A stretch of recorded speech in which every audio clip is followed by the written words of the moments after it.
Alain, propos d'un Normand. Fausse monnaie.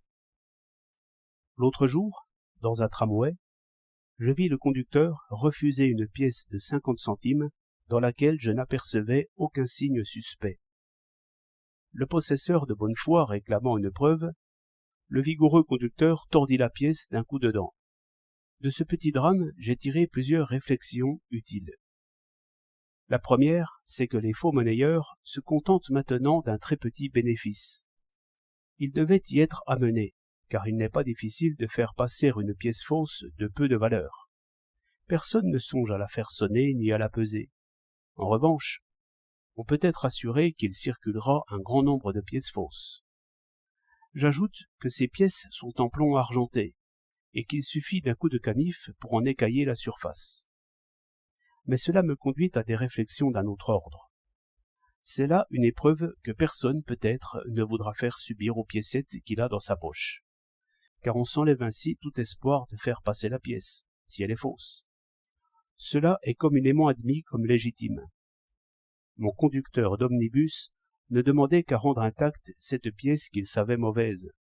Il considérait donc comme tout à fait naturel que les voyageurs essayât de tromper quelque autre personne.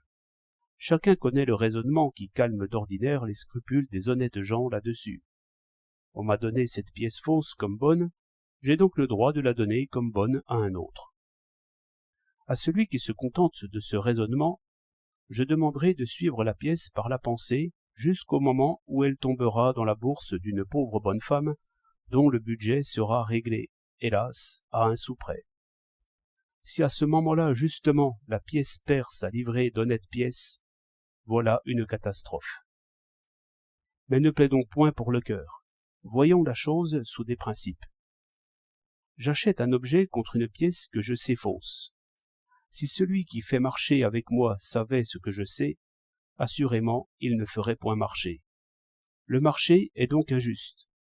Il est fondé en effet sur ce que j'en sais plus long que l'autre, sur une des choses échangées. Il est fondé sur l'inégalité. Il est fondé sur la force, pour tout dire. Car abuser du savoir qu'on a, à l'égard de quelqu'un qui ne l'a pas, c'est bien abuser d'une espèce de force, et qui n'est point négligeable. Considérez donc que cet échange que vous allez faire n'est pas moins violent séguerre que ne serait un vol à l'esbrouffe. Ne dites pas que cela est sans importance. Ne cherchez pas de plus grands devoirs. La plus grande injustice n'est sans doute qu'une somme de petites injustices. 16 janvier 1910.